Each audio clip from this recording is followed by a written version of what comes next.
Dios ha guiado tu camino y a tu lado siempre está. Sus promesas cumplirá y a su tiempo lo verás. Eres parte del pueblo de Dios, Él te levantará, te restaurará y tu victoria llegará. Fuiste llamado y escogido, a su voz has respondido. Es tiempo de creer. Centro Victoria, nacimos para vencer. Semanas. Vamos a abrir la Biblia esta noche en el segundo libro de los Reyes.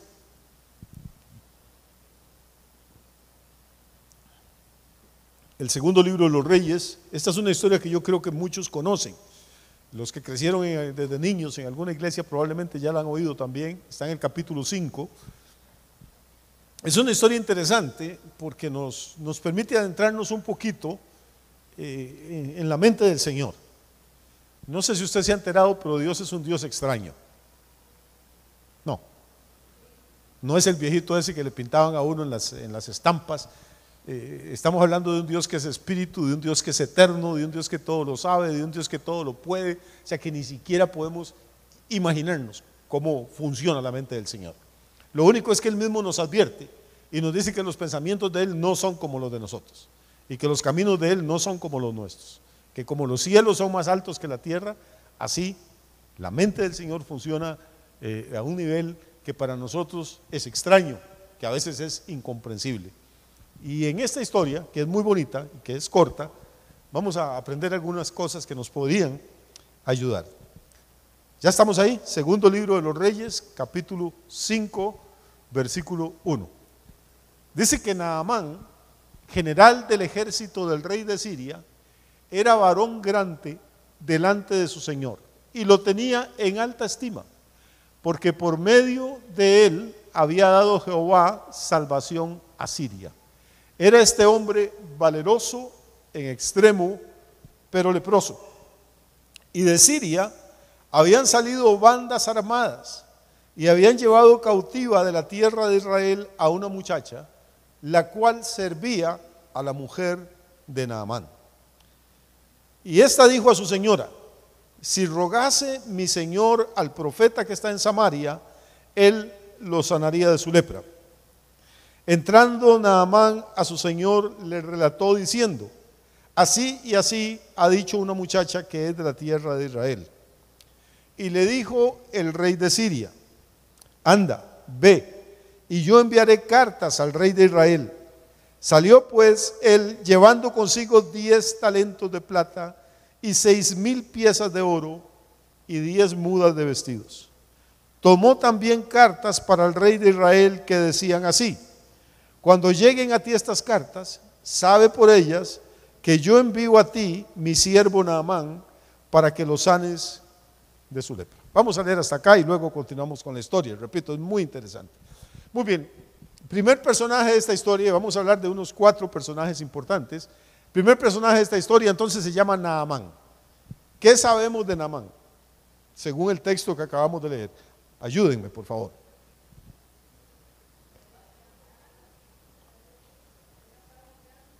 ¿Cuál era su profesión? Era militar, era un general. ¿Cuál era su nacionalidad? No era israelita, era sirio. El país de Siria existe todavía. La capital de Siria, que en aquella época era Damasco, sigue siendo Damasco todavía. Entonces tenemos un hombre que es un militar, que es un general. Dice el texto que no era cualquier general de los que se quedan detrás de los soldados, dice que era valeroso en extremo. Y que el rey de Siria lo tenía en mucha estima, lo apreciaba mucho, porque era un elemento valioso. Sabemos también que era casado, porque dice que hay una muchacha que servía a la mujer de Naamán, a su señora. Y sabemos también que a pesar de su riqueza, de su valentía, de su posición social, tenía un problema irremediable, era leproso. Hay situaciones en la vida en que la plata no lo ayuda a usted nada, que no le ayuda en nada a ser hijo del presidente, ni amigo del juez, ni del diputado. Hay situaciones en la vida que de pronto se le vuelven a uno irremediables. Y este era el caso de Naamán. Posiblemente en medio de su lujo, de su fama, del cariño del rey, del aprecio de la corte, este hombre vivía frustrado por su enfermedad. Esa es más o menos la historia de Naamán. Aquí hay algunas cosas extrañas en estos versículos que hemos leído. Quédese ahí en el versículo 1. Naamán, general del ejército del rey de Siria, era varón grande delante de su señor y lo tenía en alta estima. ¿Por qué lo tenía el rey de Siria en alta estima? Ayúdeme, por favor. Porque por medio de él, ¿quién? Jehová le había dado salvación. ¿A quién? Ok, yo sé que usted está acostumbrado a leer la historia y que la conoce de memoria, pero párese a pensar un momentito. ¿No le parece que esto es extrañísimo? Siria es uno de los peores enemigos de Israel hasta la fecha. O sea, esto es una historia que empezó hace 3000 y pico de años. Y todavía hoy en día Siria es un enemigo mortal de Israel. Y lo extraño de este texto, que repito, cuando uno lee la Biblia a la carrera, sin pararse a meditar, a preguntar cosas, a buscar en un diccionario, entonces pues no le puede sacar todo el provecho que debería. Lo extraño de este texto es que dice que Jehová, el Dios de Israel, le había dado por medio de Naamán salvación. ¿A quién? A Siria, que era enemigo de Israel. ¿Le parece lógico eso a usted? Dios es un Dios extraño, la mente de Él no funciona como la mente suya, ni como la mía, gracias a Dios, porque la de nosotros a veces no ayuda mucho. Y en una de esas incursiones de soldados de Siria a la tierra de Israel, probablemente atacaron alguna aldea, probablemente mataron a alguna gente de la aldea, quizás los varones, y se llevaron rehenes, se llevaron cautivos. Dentro de los cautivos iba una muchacha. No sabemos nada de esta muchacha, ni siquiera su nombre. No sabemos si los soldados de Siria mataron a su papá y a su mamá en esa incursión. No sabemos si estaba recién casada porque todavía era joven. No sabemos si era casada y había tenido un hijo y el hijo murió o quedó por allá botado en Israel. La cosa es que a ella se la llevaron cautiva, prisionera a Siria. Y ahí está trabajando como sirvienta en la casa de un hombre muy poderoso. Y ella es como la ayudante de la esposa de Naamán. Trate de imaginarse la situación y no crea que esto son historias viejas. Vea lo que pasó en octubre. Salieron bandas armadas, atacan territorio de Israel, matan a un poco de gente y se llevan rehenes que todavía están escondidos.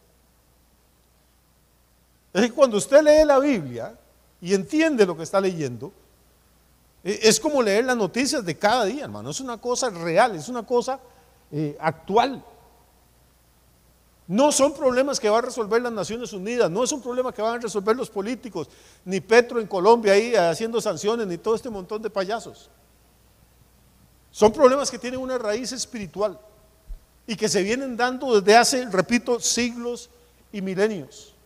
¿Por qué el Dios de Israel ayudó al rey de Siria, que es enemigo de Israel? No me pregunte, no sé qué estaba pasando en Israel en ese momento, no sé qué tipo de gobierno había en Israel, no sé cuál era la situación espiritual de los israelitas y si Dios usó a estos paganos para traer un poco de juicio y de corrección sobre su pueblo. No entendemos humanamente hablando por qué, pero esto es lo que el texto nos dice. Jehová le había dado salvación a Siria por mano de Naamán y por eso Naamán era tenido en gran estima delante del rey de Siria. Y una de estas muchachas que había sido tomada cautiva, termina, dentro de los miles de hogares que podía haber en Siria, termina curiosamente en el hogar de un hombre importante, pero leproso. Y después de semanas o meses o años de estar esta muchacha prisionera, ya entiende un poco de la dinámica de la casa.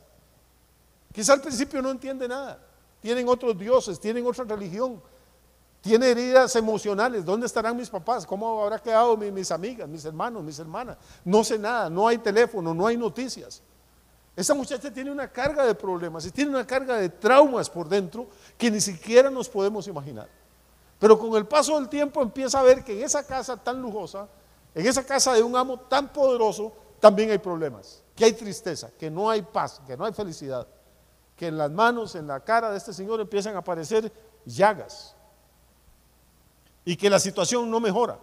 Con el dinero y la fama que tenía Naamán, usted puede estar seguro que había visitado a los mejores médicos de su época, que había visitado a los mejores especialistas, pero nadie logra atajar el mal. Hasta que un día esta muchacha se arma de valor y habla con su jefa, habla con su ama, con su patrona. Es un acto de valor, porque ella era una esclava, no tenía derecho a hablar nada, ni nadie le está preguntando. Es un acto de valor, pero dice una cosa interesante en el versículo 3. Dice que le dijo a su señora: si rogase mi señor al profeta que está en Samaria, él lo sanaría de su lepra. No solo es un acto de valor, es un acto de fe. ¿Qué pasa si Naamán viaja hasta Samaria y no se cura? Y el profeta no lo puede sanar. Esta muchacha está apostando su cuello a que Dios va a hacer algo en la vida de un pagano como Naamán. Es un acto de coraje, pero es un acto de fe también, si usted lo piensa. Esto no es como hacen ustedes cuando el vecino le dice que tiene dolor de estómago, usted le dice: hágase un tecito de rude, de llantén, eso es buenísimo. Usted no está arriesgando nada. Porque hay gente que le da por ser médicos brujos y recetan de todo sin saber.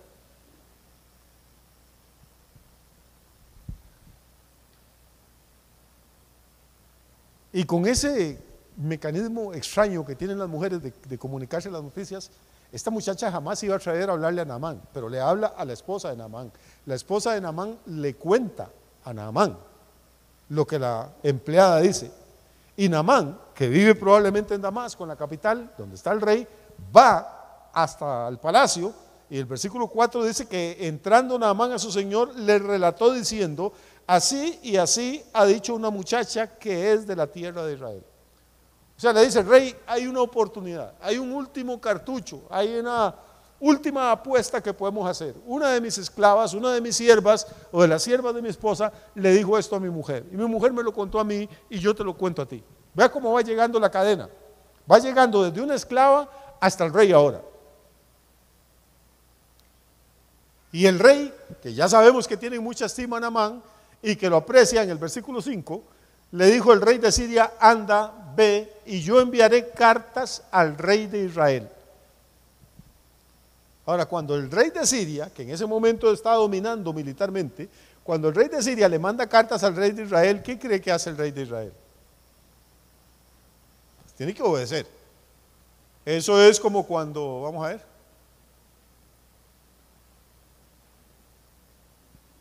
Estados Unidos le manda una carta al presidente de Costa Rica, Biden le manda una carta: oiga, a mí me parece que ustedes deberían hacer tal cosa. ¿Usted qué cree que hacemos nosotros? Claro, somos un Estado libre, soberano, independiente, antes muertos que esclavos. Inmediatamente decimos amén.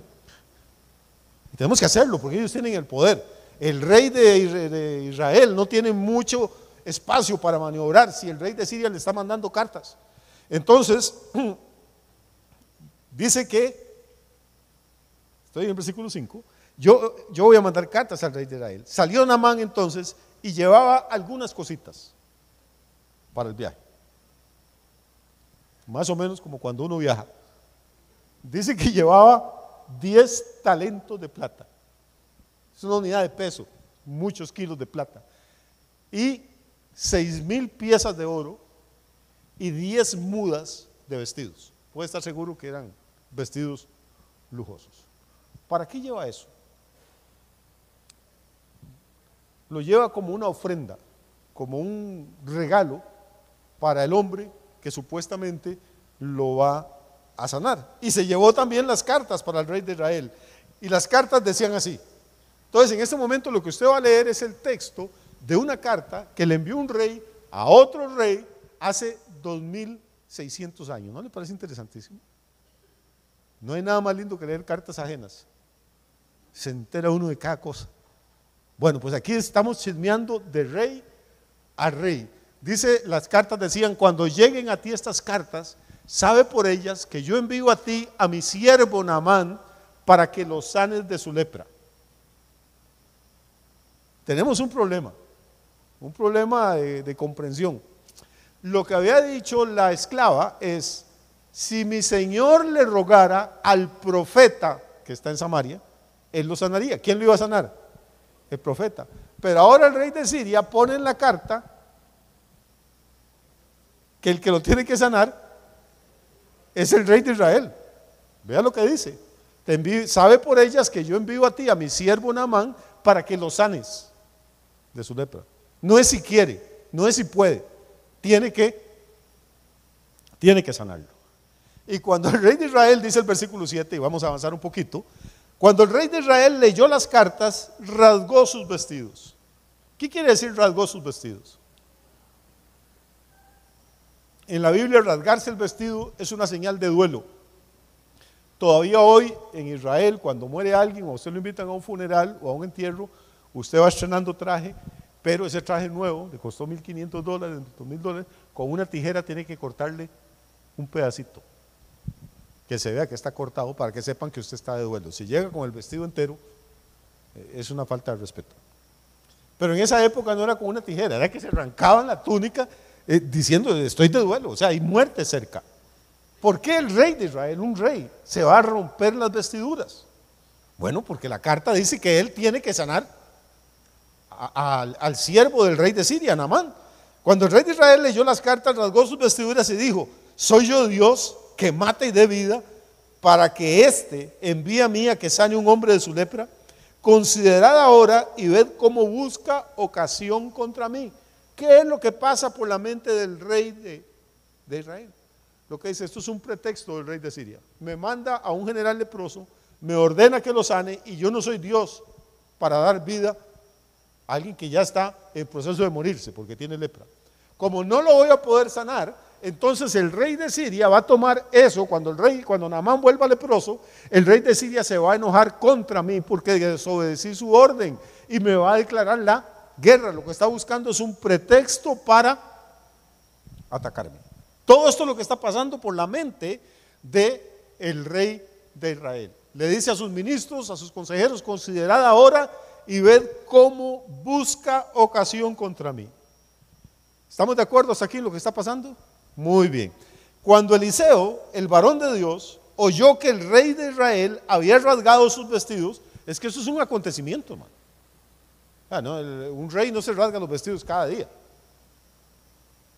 Y la noticia corrió, la gente en las calles pronto se enteró en Samaria de que algo estaba pasando feo, porque el rey se había roto su túnica, sus vestiduras, y el chisme le llegó a Eliseo. Y cuando Eliseo se enteró, le envió a decir al rey de Israel: ¿por qué has rasgado tus vestidos?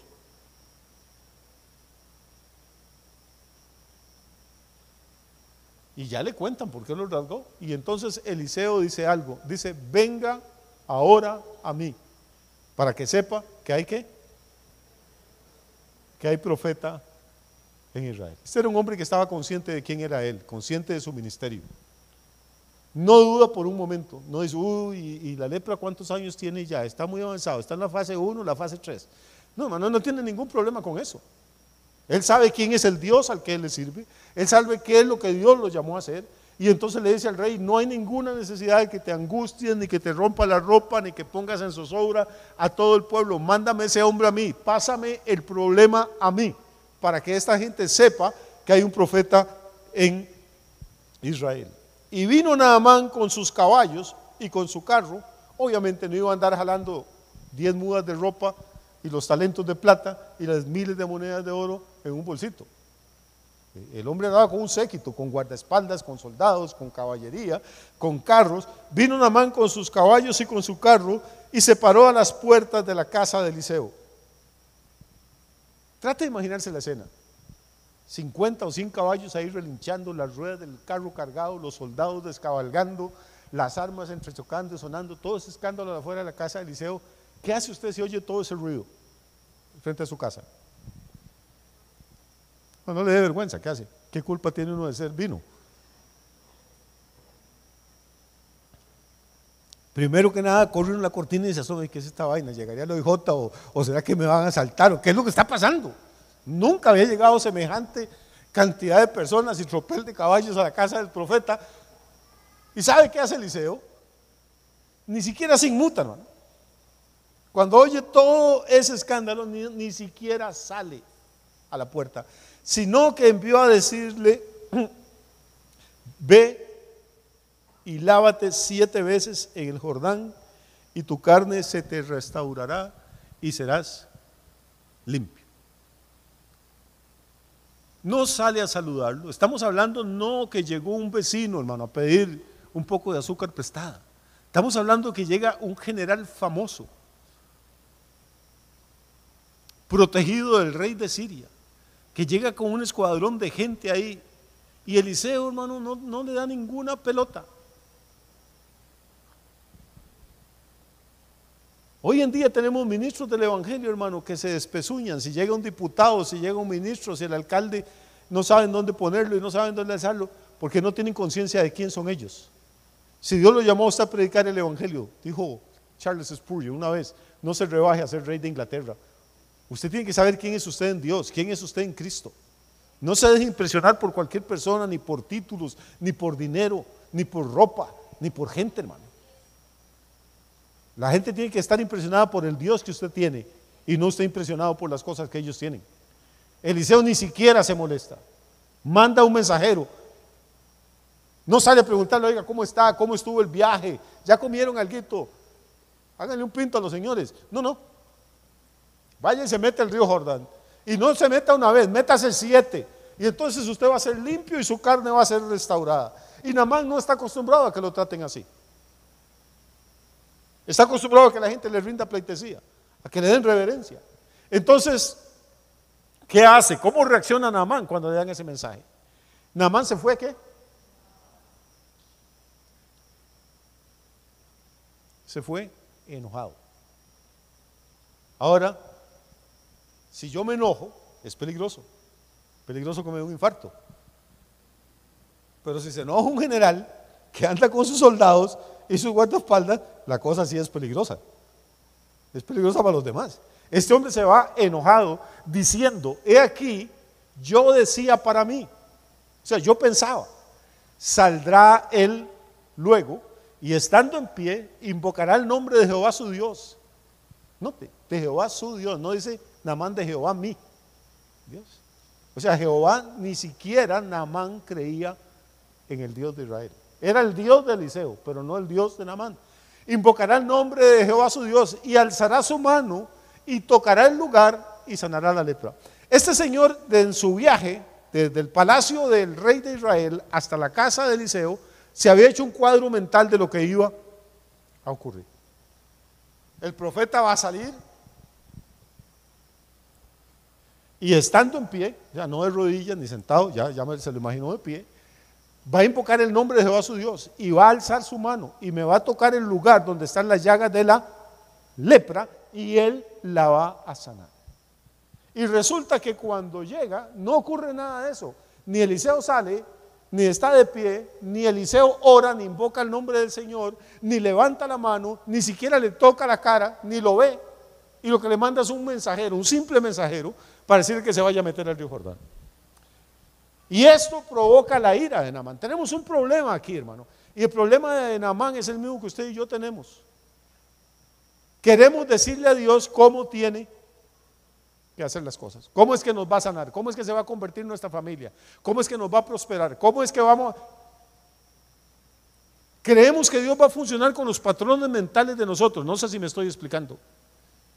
Y cuando no ocurren las cosas como a mí me pareció que debían ocurrir, cuando Dios no hace las cosas como yo creía que Él las iba a hacer, entonces mi actitud es que me molesto, me enojo, no vuelvo a la iglesia. ¿Para qué leer la Biblia? ¿Para qué orar? Y me pierdo la bendición. Por falta de humildad. Por falta de tener la capacidad de decir: Dios, tus pensamientos no son mis pensamientos. Yo creí que lo ibas a hacer así, Señor, pero perdóname por haber metido la cuchara en cosas que yo no entiendo. Hazlo de la forma que a ti te parezca. Y cuando nos ponemos en esa actitud, entonces van a empezar a ocurrir cosas sobrenaturales en nuestra vida. Versículo 12. Sigue refunfuñando Naamán. Aquí va, hable y hable solo en voz alta. Y dice: en Siria tenemos 2 ríos lindísimos, que son el Habana, sin H, porque si no sería en Cuba, el Habana y el Farfar. Son dos ríos lindos, grandes, y son mucho mejores que todas las aguas de Israel. Son ríos limpios. En el río Jordán, donde Eliseo está mandando a Naamán que se sumerja 7 veces, en el río Jordán vertían las cloacas de Jerusalén.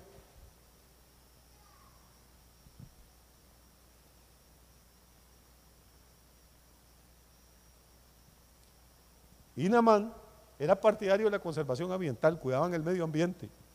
Le dice, en Siria tenemos el Habana, tenemos el Farfar, son mejores que todos los ríos de Israel juntos. Si era por meterme en una poza, me hubiera metido allá y no hubiera tenido que hacer este viaje tan largo. El hombre va molesto y va murmurando. Y dice otra vez, y se volvió y se fue, ¿cómo? O sea, que no fue un arrebato de ira. El hombre está molesto, profundamente molesto. Y el versículo 13, y va hablando solo probablemente, dice, sus criados se le acercaron y le hablaron diciendo, Padre mío, si el profeta te mandara alguna gran cosa, ¿no la harías? O sea, si el profeta te hubiera pedido algo dificilísimo, como que degüelle todos los caballos y se bañe en la sangre de los caballos, o que se vaya caminando hasta Cartago de rodillas, o una cosa así estrambótica, ¿usted la habría hecho, sí o no? Y dice, ya, lo único que le está diciendo es que usted se lave para que sea limpio. ¿Por qué no prueba? ¿Qué va a perder? Ya vinimos hasta aquí, haga el intento. Los criados están preocupados por la salud de este hombre. Probablemente era una buena persona, porque vemos que la criada se preocupó por él, la criada de su esposa, y ahora los criados de él también. Esos criados podían haberse quedado callados y decían, viejo y chichoso, vámonos para la casa otra vez, y se hubiera muerto de lepra y no supiéramos nada de él. Pero los criados también se preocupaban por él. Por eso yo creo que era un tipo decente, era una buena persona. Versículo 14 dice que lo convencieron y él descendió y se zambulló 7 veces en el Jordán, conforme a la palabra del varón de Dios, y su carne se volvió como la carne de un niño y quedó limpio. Y este es el milagro que todos conocemos. Naamán se tragó la ira, se tragó el orgullo, se olvidó de su posición social, arruinó la ropa de lujo probablemente que llevaba y se sumergió en aquel río que él no quería, que él había menospreciado. Lo interesante es que se sumerge una vez y sale igual de leproso que antes, se sumerge 3, 6 veces y sale exactamente igual de enfermo que antes. Y el milagro ocurre cuando lo hace la 7ª vez. 7 es el número de lo completo en la Biblia, es el número de lo que está perfecto. ¿Qué puede haber sentido este hombre cuando sale la 7ª vez? O sea, ¿qué pudo haber sentido cuando salió la 6ª vez y todavía tenía las llagas? Pero voy a probarlo. Y se mete la 7ª y cuando sale y se ve limpio, ¿cómo cree que se sintió este hombre? Había pasado de muerte, había pasado de estar impuro ceremonialmente, de estar inmundo, a estar completamente sano. Ahora podía entrar a cualquier parte, relacionarse con quien él quisiera, ya nadie lo iba a ver con miedo, ni con asco, ni con desconfianza. Y entonces sale del río Jordán y volvió al varón de Dios. El varón de Dios es Eliseo. Él y toda su compañía, se da cuenta que andaba con un escuadrón de gente, y se puso delante de él y dijo, he aquí ahora conozco que no hay Dios en toda la tierra sino en Israel. O sea, aquí hay algo más importante, hermanos, que el hecho de que la carne de él haya quedado limpia. Es que ahora le ha ocurrido algo internamente. Este hombre le había rezado y le había ofrecido sacrificio de incienso a todos los dioses de Siria y ninguno le había respondido. Pero ahora, con una sola vez que obedece a lo que dice el siervo del Dios de Israel, el milagro ocurre. Y entonces dice, ahora conozco que no hay Dios en toda la tierra sino en Israel. O sea, los dioses míos no es que son inútiles, es que no existen. Solo hay un Dios y este es el Dios de Israel. Te ruego que recibas algún presente de tu siervo. Te ruego que me recibas un regalito. Ya usted y yo sabemos cuál era el regalito. ¿Cuál era?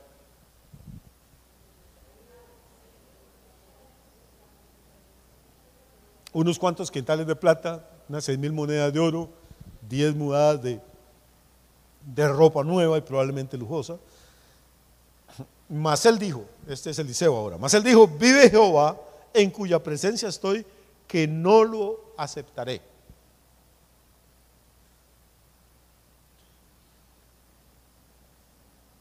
Dios libre, hubiera sido uno de los pastores que hay ahora. Pase adelante, claro, siente con calma, desempaquen muchachos, mientras se toma un cafecito el siervo. No, no, hermano. Vive Jehová en cuya presencia estoy, que no lo aceptaré. Y el otro le ruega y dice, y le instaba que aceptara alguna cosa. Bueno, no se deje los 10 vestidos, déjese 5, no se deje las 100 monedas, déjese 1000. No, Señor. O sea, yo no sano gente, ni hago milagros, ni le predico a Dios por el dinero. No quiero que usted se confunda. Probablemente en Siria había profetas falsos y sacerdotes falsos también, que si usted no les daba plata y no les daba una buena ofrenda, no le profetizaban nada, ni hacían nada por usted. Y Eliseo no quiere que lo confundan con uno de esos mercenarios, de los que lamentablemente todavía sobreviven algunos. Él no quiere que lo confundan. Y se niega a aceptar cualquier cosa. Y entonces Naamán, en vez de dar, pide.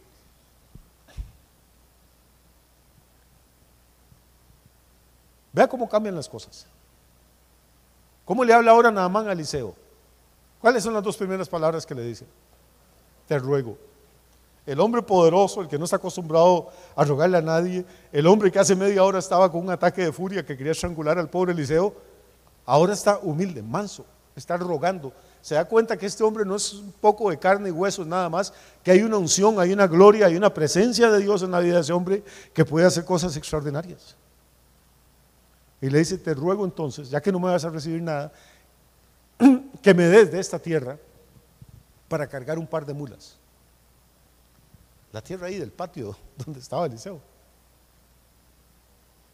Que me des suficiente tierra para cargar un par de mulas.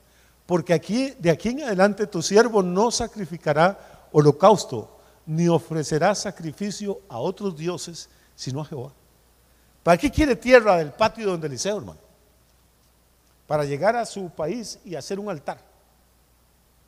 Y sobre ese altar ofrecer sacrificios ya no a ningún otro Dios, sino a Dios. En el lenguaje nosotros diríamos que este hombre no solo fue sanado de la lepra, se convirtió. Dejó los dioses falsos, dejó de creer que había otras divinidades y ahora quiere dedicar el resto de su vida a ofrecer holocaustos y sacrificios al Dios de Israel. Y quiere hacerlo sobre la tierra de Israel, ni siquiera sobre la tierra de Siria, que había sido contaminada por la idolatría. O sea, a mí me parece que ese milagro es más grande todavía que el milagro de la lepra. Porque si Dios sana a este hombre de la lepra y él sigue adorando dioses, pues iba a vivir 20, 40 o 60 años más, pero se muere y se va al infierno. Pero ahora Dios lo sana y este hombre se convierte en un adorador del Dios verdadero. Entonces cuando muera, porque se va a morir con lepra o sin lepra, como todos nosotros, va a tener vida eterna, va a entrar a la presencia de Dios. Y ese es el milagro más grande, amigo mío, que le puede pasar a un ser humano. Pasar de muerte a vida. De las tinieblas del pecado a la luz admirable del Evangelio. De la esclavitud a ser hijo o hija del Dios viviente. Y esto es lo que está ocurriendo aquí mismo en la casa de Eliseo. Ocurrió un milagro físico en las aguas del río Jordán, pero ahora está ocurriendo un milagro espiritual en la casa de Eliseo. Y este señor, que no es ningún tonto, el general, sabe que va a tener un problema. Él se está convirtiendo, pero el rey no, ni los demás allá en Siria. Él tiene que volver a un ambiente de paganismo y de idolatría. Y entonces tiene ya cierto escrúpulo ahí, ya el Espíritu Santo está tratando con él, y entonces le dice, vamos a ver, me cambiaron el versículo, verso 18, en esto perdone Jehová tu siervo, que cuando mi señor el rey entrare en el templo de Rimón, que era uno de los dioses falsos de Siria, para adorar en él, y se apoyare sobre mi brazo, si yo también me inclinare en el templo de Rimón cuando haga tal, Jehová perdone en esto a tu siervo. ¿Qué? Por la posición social de él, cuando el rey va a ofrecer sacrificios y va a haber guerra y te va a ofrecer sacrificios a sus dioses, le dice al general que lo acompañe y se apoya sobre el brazo del general para inclinarse delante de la estatua de Rimón. Y Naamán dice, a mí me toca inclinarme también, pero ya en mi corazón sé que esto es un muñeco nada más y que ahí no hay nada. Ni siquiera se ha ido de la presencia de Eliseo y ya le está pensando cómo va a ser su futuro como adorador de Dios. Y Eliseo le da permiso, le dijo, ve en paz. Se fue pues y caminó como media legua de tierra. Vamos a ver. Esto caminó como 3 kilómetros, digamos de aquí al centro. Y aquí entra en juego otro personaje muy interesante. ¿Están cansados o termino la historia? Porque es bonita. Bueno, a mí me gusta, no sé si a usted le gusta. Se va el general Naamán con su séquito. Y hay un personaje ahí que me fascina siempre.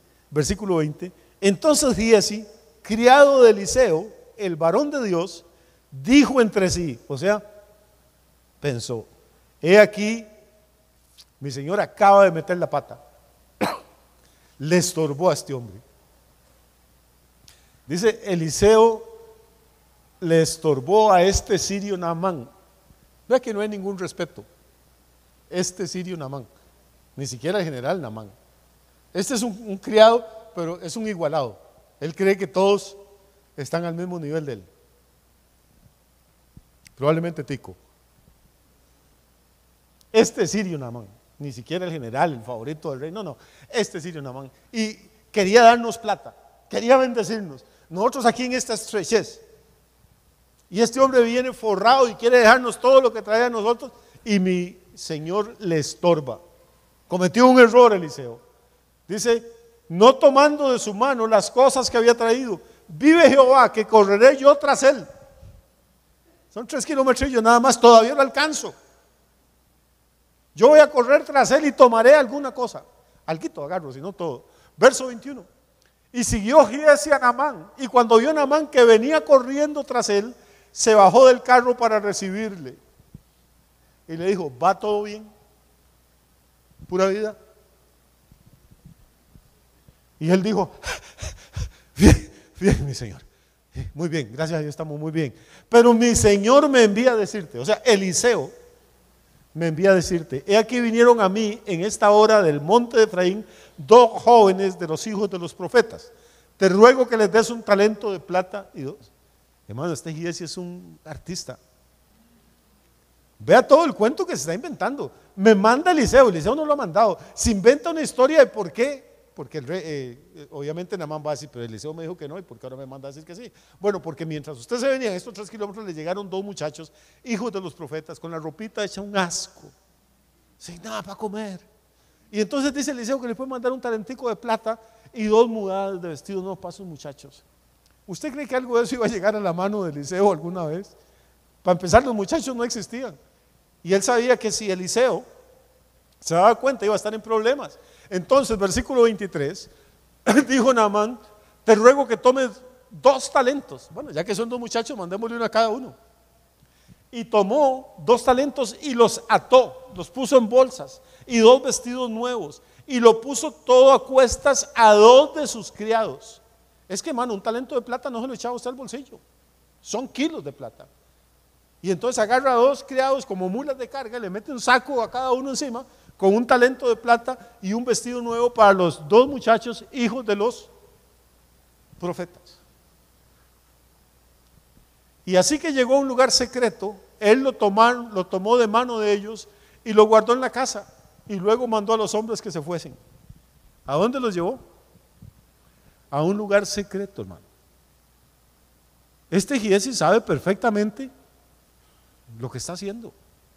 Sabe que está mintiendo, que está robando y que está dejando en mal la honra del Dios de Israel, porque Eliseo acaba de decir que él no va a recibir nada, que él lo está haciendo por servirle a Dios, por obediencia a Dios. Y ahora este tipo manda a decir que fue Eliseo el que lo dijo, y esconde en un lugar secreto las 2 mudas de vestidos nuevos y los 2 talentos, y despide a los 2 siervos de Naamán. Verso 25. Y él entró y se puso delante de su señor. Y Eliseo le dijo, ¿de dónde vienes, Giesi? Ay, no quiero saber. Es como que usted entra a las 3 de la mañana a la casa de puntillas y de pronto desde la sala, del sofá, oye la voz de su mujer que le dice, ¿de dónde viene, amor?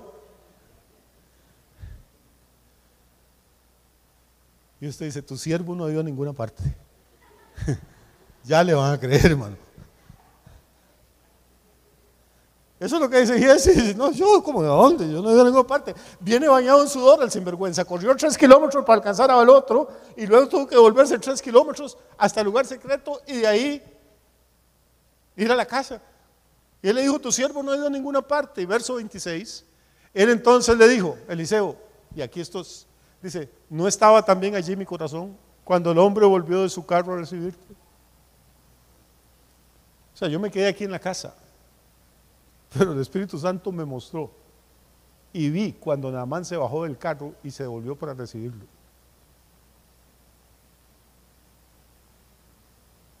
Hay cosas estúpidas, y ser usted siervo de un profeta y tratar de engañarlo. Es como el brujo que tenía un rótulo ahí en la puerta y pase adelante, le adivinamos cualquier cosa, lo que sea se lo adivinamos, por más difícil, y tiene la puerta cerrada y llaman a la puerta y dicen, ¿quién es? Y si es brujo y sabe todo, ¿para qué pregunta quién es? Debería saber quién está llamando.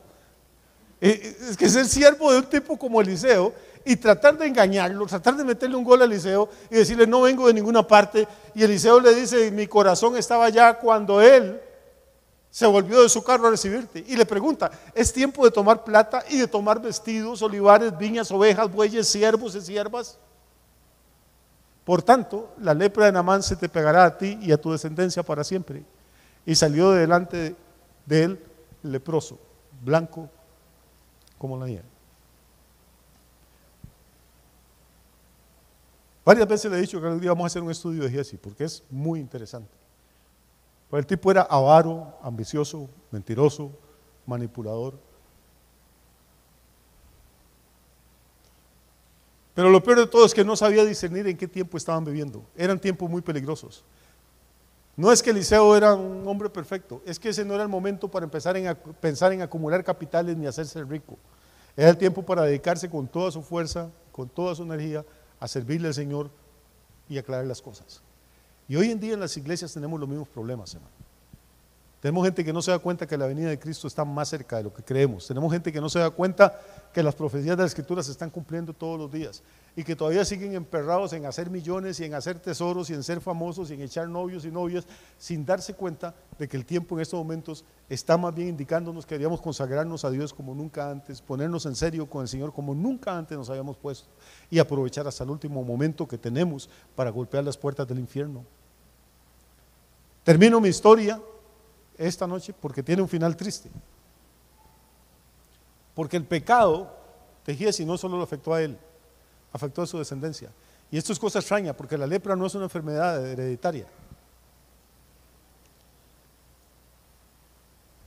Pero lo que cayó a este hombre es una maldición, porque el pecado mío no me afecta solo a mí, afecta a generaciones que todavía no han nacido. Y el pecado suyo no lo afecta solo a usted, afecta a su familia entera y a gente que no es su familia también. Nadie peca a solas. La gente dice, con mi vida, con mi cuerpo, yo hago lo que me da la gana. Eso es lo que usted cree. Porque usted haga con su cuerpo va a afectar a sus hijos, a sus nietos, a sus bisnietos, afecta a su mamá, a su papá. Usted puede coger su cuerpo para drogarse todos los días. Pero cuando termina siendo un homeless, cuando termina en la calle siendo un indigente y termina robándose hasta las cosas que tenía su madre y vendiendo el reloj de su papá para comprar droga, entonces usted se va a dar cuenta que su pecado es mentira, que lo afecta solo a usted. El pecado afecta a toda la gente. Con mi plata hago lo que me da la gana, me emborracho. Sí, pero ¿cuántas mujeres hay golpeadas, maltratadas? ¿Cuántos hijos se quedaron sin qué comer porque el papá se gastaba todo en borracheras? Yo hago lo que me da la gana, soy el hombre de la casa, sí, por eso agarró una enfermedad venérea y ahora contagió a su esposa. Algún día vamos a entender, hermano, que nuestra rebelión y nuestra desobediencia no nos perjudica solo a nosotros, sino a muchísima gente que ni siquiera conocemos, que no ha nacido alguna todavía. Pero bendito sea Dios, nuestra obediencia y nuestra fidelidad también van a afectar y bendecir a generaciones enteras, hermano. Porque usted quiere caminar con Dios y porque usted le ama y le quiere servir, Dios lo va a honrar a usted y va a bendecir a gente que todavía no ha nacido a través de lo que Él va a hacer en la vida suya. Uno elige nada más. Ninguno de nosotros, dice el Nuevo Testamento, vive para sí, ni muere para sí. No somos islas, todos estamos conectados. Entonces aquí tenemos básicamente 4 personajes, hay muchos más, pero para mí son 4 básicos. Número uno, tengo a Eliseo, un hombre de Dios, que es un hombre íntegro, que no es perfecto, pero es un hombre íntegro, que camina con Dios, que tiene revelación del Espíritu, que tiene unción para decretar cosas, que puede sanar incluso a alguien con una enfermedad tan increíble como la que tenía Naamán, como la lepra. Número dos, tengo a Naamán, un hombre poderoso, rico, famoso, valiente, pero incapaz de salvarse a sí mismo. Número tres, una muchacha que no sabemos cómo se llama, pero que a pesar de sus traumas y de problemas y lo que había sufrido, no se amargó contra Dios. Más bien aprovechó su crisis, su problema, para dar testimonio del Dios al que ella adoraba y del poder de ese Dios. Todo el mundo se aplaude cuando leen esta historia, aplaudimos a Eliseo, qué hombre más espiritual. Pero hermano, yo a la que le aplaudo es a la muchacha, porque sin esta muchacha, Naamán nunca se hubiera sanado y Eliseo nunca hubiera podido hacer el milagro. Dios usa a la gente más humilde. Todos se fijan en los profetas, en los apóstoles, en los predicadores, en el que echa fuera demonios, el que sana enfermos. Pero hermano, Dios quiere usar al que no habla, el que está ahí calladito, el que está en la oficina o de trabajo, al que cuando la compañera le dice, mira, no sé qué hacer con mi marido, me está dando la vuelta, sospecho. Y usted dice, usted es tonta, haga lo mismo y no sufra. Hombre, se llenó del Espíritu Santo. Dios no la tiene a usted ahí, hermano, para decir estupideces, la tiene para que dé testimonio del Dios que usted ha conocido y para que diga, mira, los hombres nadie los cambia, ni la madre que los parió, pero si su marido viene a Cristo, Dios puede hacer algo en él, y antes de que su marido venga, venga usted, mi hijita, la invito, vamos a... Y entonces ya la cosa empieza a cambiar. Aprendamos a ser como esta muchacha, no sabemos el nombre, pero Dios lo conoce, y yo estoy seguro de dónde está pasando esa mujer la eternidad esta noche. Todos quieren estar bajo en el púlpito, todos quieren estar bajo las luces, todos quieren ser famosos y estar en la televisión, pero pocos quieren, hermano, abrir la boca y dar testimonio con coraje y con fe del Cristo en el que han creído. Y el malo de la película, ese pobre Giesi, es la gente que camina a la par de los hombres y mujeres de Dios, es la gente que está a la sombra de la unción y nunca aprenden nada. Hay personas que pueden permanecer 10, 15, 20 años en una iglesia y nunca entendieron nada. Oyen todos los sermones, cantan todas las canciones, echan todas las ofrendas, pero nunca se les pega nada de la unción, del caminar con Dios, de la bendición, lo que se les pega es la lepra. Están en la iglesia y lo que se les pega son las mañas de los mañosos. Aprenden a ser chismosos, murmuradores, criticones. Pero bendito sea Dios por los que vienen y aprenden a amar a Dios, a servirle, a honrarle, a temerle, a compartir a Cristo. El hecho de que uno viva en la misma casa que el profeta, hermano, no significa nada especial. Eliseo pasó años tratando de ser el tutor, el mentor de Giesi, pero Giesi terminó leproso él y leprosa su familia, porque nunca pudo valorar la unción de Dios. Estaba más preocupado por la plata, estaba más preocupado por vestirse bien y comer bien, por asegurar su futuro, y lo que hizo fue arruinarlo. Y termino esta noche. Empecé diciéndole que el Dios al que usted canta y adora y sirve es un Dios raro, es un Dios extraño. Dígame una cosa, ¿no hubiera sido más fácil, como lo había pensado Naamán? Él va a salir, se va a poner de pie, va a invocar el nombre de Jehová, va a alzar la mano, me va a tocar donde está la lepra y me va a curar. Ir hasta el río, meterse 7 veces, salir empapado y embarrialado, oliendo feo, ¿para qué? Humanamente hablando, y déjeme decirle esto para terminar, humanamente hablando, Naamán tenía razón en enojarse. Lo que Eliseo le estaba proponiendo era una locura, no tenía pies ni cabeza. Pero es que Dios, el Dios de la Biblia es así, es extraño, no hace las cosas como yo pensé que las iba a hacer. Dígame una cosa, ¿no sería más lógico que para salvarnos tuviéramos que ser buenas personas y vender la casa y regalársela a los pobres, o irnos de rodillas de día por medio a algún templo? ¿No sería más fácil que para salvarnos tuviéramos que comprarle comida a las viudas y hacer buenas obras como cree mucha gente? Esa sería la lógica. Pero hermano, el mundo no quiso creerle a Dios por la sabiduría, y entonces a Dios le agradó salvar al mundo por la locura de la predicación. Es una locura decirle a un hombre poderoso, rico, famoso, que se meta en un río sucio, en un albañal ahí 7 veces, pero obedeció a esa locura y salió limpio y fue salvo. Es una locura decirle a la gente que un hombre que murió hace 2000 años, desnudo y clavado como un criminal en una cruz, nos puede lavar con su sangre. Pero a Dios le agradó salvar al mundo por la locura de la predicación. Y ese es el Cristo que predicamos. No hay otra forma, no hay religión, no hay obras. No son sus ideas, ni las de su papá, ni las de su abuelita, ni las mías, las que lo van a llevar al cielo. El Dios que limpió de la lepra a Naamán, sanó su espíritu también. Y Naamán, aunque no era israelita, aunque era sirio, hoy está en la presencia de Dios. Y ese mismo Dios está vivo aquí. Y sigue haciendo locuras.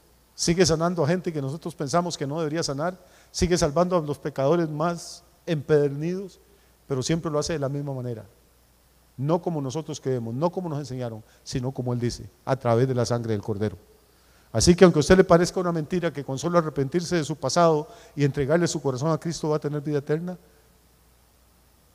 le digo lo que le dijeron los siervos de Naamán: si el Señor te pidiera una cosa más difícil, ¿no la harías? Si te pidiera 1.000.000 de colones para salvarte, ¿no irías a trabajar o no asaltaría uno a alguien o haría algo para conseguir el 1.000.000 y escaparse del infierno y tener vida eterna? Claro que lo haría.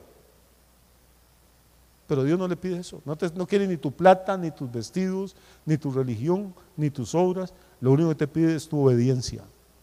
No que te metas en las aguas del río Jordán, que te pongas bajo la sangre del Cordero, que le digas a Jesús: Señor, tú moriste por mis pecados y yo creo con todo mi corazón que resucitaste el tercer día y que solo tu sangre me puede limpiar de mi culpa. Señor, te entrego mi vida, límpiame y sálvame. Y si tú lo haces, vas a tener vida eterna, en el nombre de Jesús. Que Dios los bendiga, que tengan una noche bendecida, sabrosa.